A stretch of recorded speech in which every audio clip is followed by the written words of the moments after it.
Hey guys, Josh Olfert here, back with another video, and today I want to talk about what are the average incomes by age. Are you making enough? Are you making too little? Where should you be at? Time to think like an investor.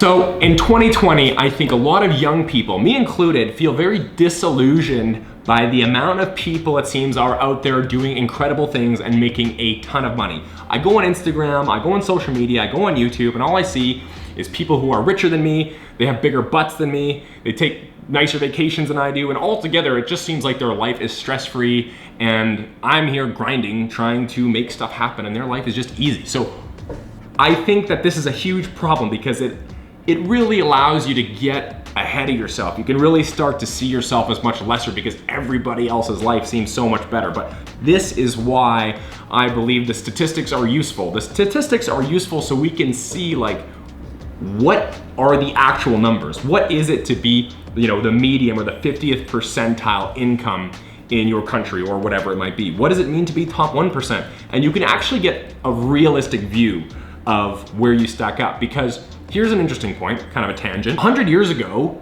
if somebody was really good at something, they were like the best baker or the best horse carriage racer or the best whatever it is, the richest person, you really wouldn't know much about them because the information just didn't spread as fast, right? Whereas now, with social media and Instagram and all these different things, we have this massive selection bias, which means, you know, all the people who are doing something extremely noteworthy, like the 18-year-old kid who made $1 million last year doing whatever it is and who is now advertising his course. I have one simple mission: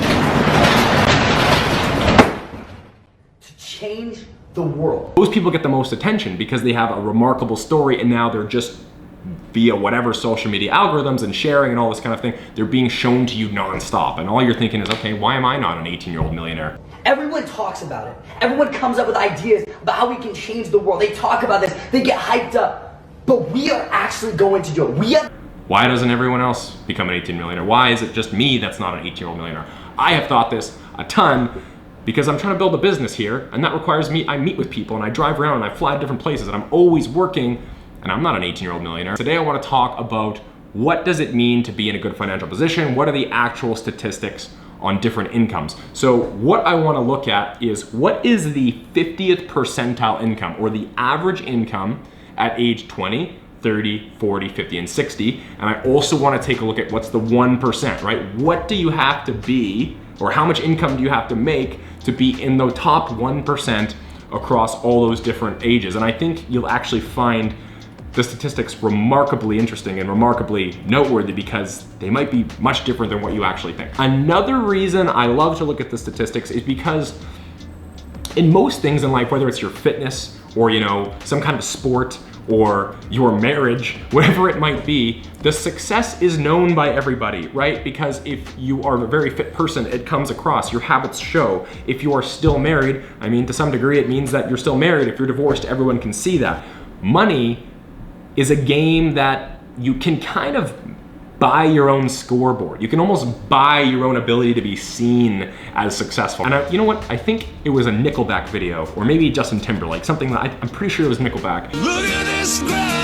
A music video where it showed everybody's time they had left to live on top of their head, and it was like a clock counting down. I think that if you had that for money, where everybody around had their income on top of their head, I think you'd see a lot less people making $30,000 a year and wearing Gucci bags and buying brand new BMWs, because if that happened overnight, tomorrow, I'm pretty sure you would see a lot of that. You'd see a lot of people with a small amount of money buying a lot of stuff you don't think they, you know, maybe deserve given that income. But anyways, all that being said, money is this taboo because people conflate it with status, and, you know, it's hard to really understand 1,000 different people and their contributions to society. So our brains kind of outsource it to the amount of money they have. Oh, that person makes a ton of money, they must be a very successful, smart person. So what the actual statistics are behind the country and who makes what and what it means to be an average income earner or a high income earner. So what I want to do in this video is I want to go through the different ages, let's say age 20, 30, 40, 50, 60 by decade, and I want to look at statistically what is the 50th percentile income, so what's the average income, and what is the top first percentile income? What does the highest 1% of earners make. I think what you'll see with the statistics is actually, you might find these numbers were very different than you first imagined. So let's get into that. So at 20 years old, you've just finished university, or maybe you're still in university, you've just finished high school at least, and you've gotten your first job, whatever it might be. The average, or the 50th percentile 20-year-old, makes $12,000 a year, right? So if you had this massive sample of 20-year-olds based on Instagram and all these things, you might think these people make a lot of money, but on average, the 50th percentile makes $12,000. That's very achievable. That's something that's very reasonable. The top percentile, so if you have a room of 100 20-year-olds, the number one guy or girl will make $61,000 a year. I mean, that's very reasonable. It's respectable. It's a great amount of money. It means they have some kind of great job, or they're solving some hard problem. But $61,000 isn't out of this world, you know, Instagram private jet bag of cash crazy. So that is a lot of money for a 20-year-old. I mean, to make $61,000, that's definitely impressive because you just got out of high school like 2 years prior.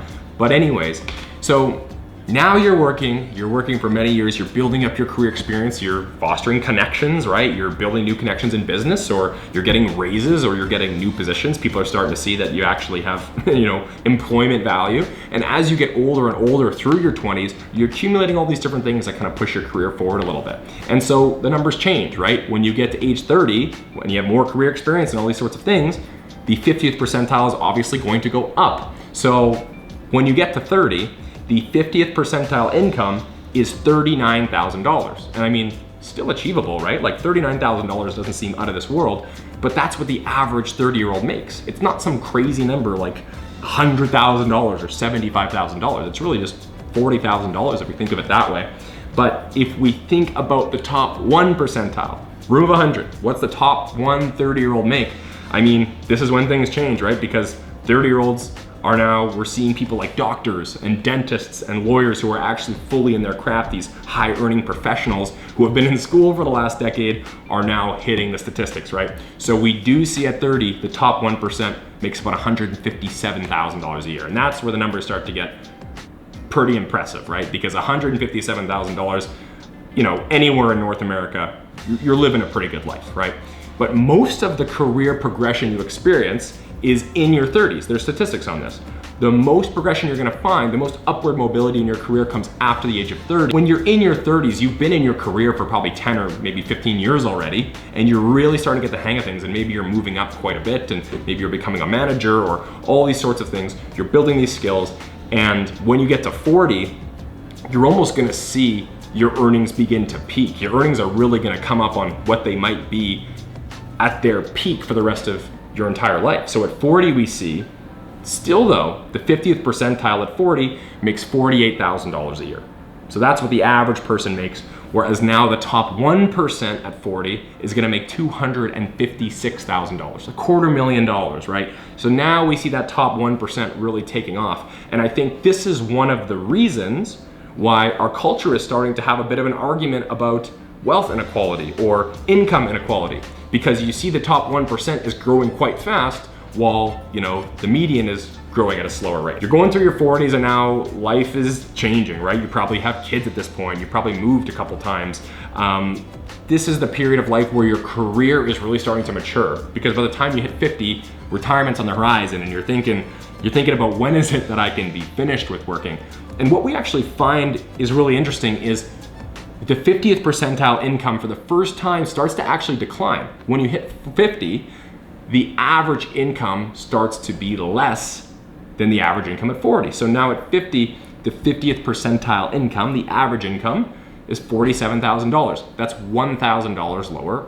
Not crazy, not that much lower than being 40, but it is getting lower. It is, you're seeing this arc of life, this arc of your career, where you're not necessarily that invested in growing your career anymore. You're kind of planning for the future. Where we do see the numbers jump quite a bit is looking at the top 1 percentile. Because you can imagine a 50-year-old, right? In the top 1%, they're probably an executive, or a CEO, or they're probably some physician who owns their own practice, or some professional who's been in it a long time and has compounded their relationships, compounded all the goodwill in their career. And the top 1%, the top first percentile 50-year-old, makes $322,000. It's about $1/3 of $1 million. That's a lot of money. When I think about what I need to live like my ultimate life, whether I like to fly private a few times a year, have a cool exotic car, take really cool vacations, $300,000, $350,000. It is almost pretty much enough to do that. So that's a lot of money. That's crazy. But what we do find is this arc continue. As we get older, we get prepared, the runway starts to end, we're thinking about retirement, we're thinking about actually calling it quits because we're 60, maybe we're retiring now. In these statistics, there could be a lot of retirees already, people who are already retiring. So we see that 50th percentile figure drop again. At 60, the average income is $39,000, right?